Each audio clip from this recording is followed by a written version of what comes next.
Okay, so we are here in Dereham because we have launched Norfolk Day today. Norfolk Day is going to be on the 27th of July. That is going to be the big day. Anthony Isaacs is alongside me this morning, Anthony. So we've got some guys who heard about this Norfolk Day on Facebook last night and wanted to come down and tell us about the challenge that they're doing. I want to introduce you to Chris Highfield, who's the crew manager and team leader of Dereham Fire Service, and Deri, who's one of the people involved in this. And they've actually got a 12-week challenge. Guys, just tell us about this. Chris, it's actually a 12-week challenge, isn't it? Yeah, good morning. Yeah, it's a 12-week programme aimed at 16 to 24-year-olds who are either out of employment, out of education, or struggling to get by in life generally.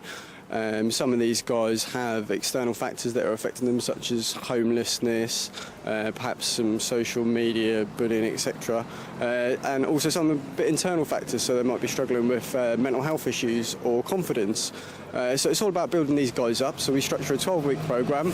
The programme is designed by the Prince's Trust, but it's run by Norfolk Fire and Rescue. So what we're doing is we're investing in the young people in our community, okay? And by investing in them, they're investing in their local community. So they take part in a challenge where they'll raise funds, implement some projects. This particular project is one at an infant school. Deri is going to tell you a bit about that in a moment. The aim is that we take them through a series of challenges. One, we take them away for a week. We push them through essentially a boot camp.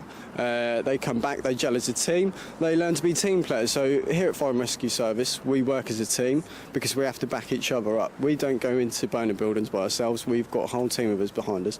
And that ethos is what we're trying to take across to these young people. So when they leave us and they move on, they're able to go into a working environment, progress through life with those morals. Now, you've just sent the team off somewhere. What have you made them? What have you challenged them? So these guys are doing fantastic. So day one, they're really nervous. They haven't met each other. They've spent very little time talking to the public or customers. And so over the last 3 weeks, we've been building up their confidence through the challenges. And yesterday, they went out and raised a load of money at Morrison's by doing some bagpacks, talking to customers, telling them about what they're doing, telling them about the great stuff they're doing with their lives. So today, we're here in the marketplace. We heard you guys were coming down. We've seen the Facebook link, heard about it on the radio, everyone's talking about it, they're in Dereham, so why not? What a great opportunity. Come down here, they're rattling their tins, they're telling people what young people are doing today positively with their life. They're getting out there, raising money for a great cause such as the infant school.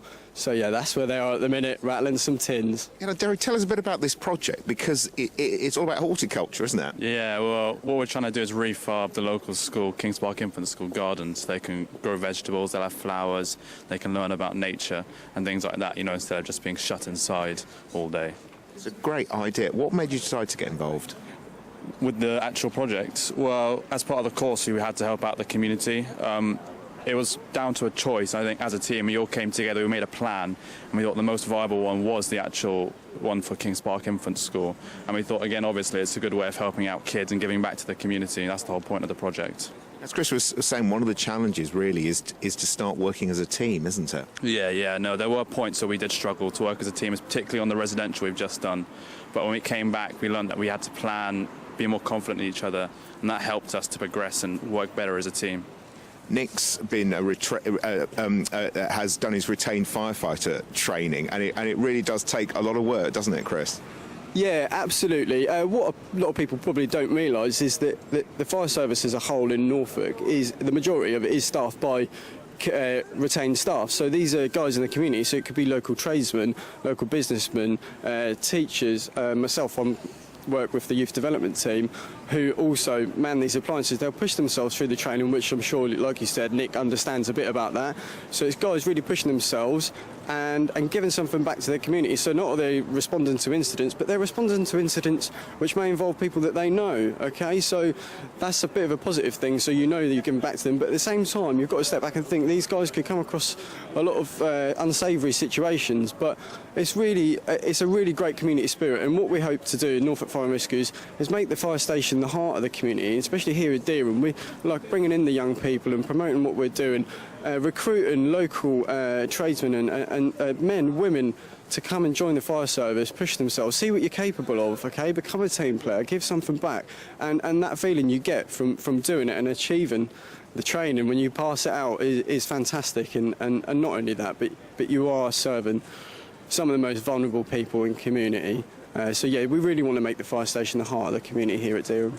Deri, Chris, we wish you best of luck with your 12-week challenge, and it's so good to hear that community happening, that it's really, really truly alive, because that's part of what we want Norfolk Day to be about, is celebrating everything about your community, Nick. Well, you know what I feel about the Fire and Rescue Service. They do a fantastic job, and I think absolutely right, the messages that were pushed there about being the heart of the community. Also, I'd just off the back of that say we need more retained firefighters. It goes back to a previous campaign of ours last year about trying to encourage people, men and women, to join the fire service here in Norfolk. They do a fantastic job.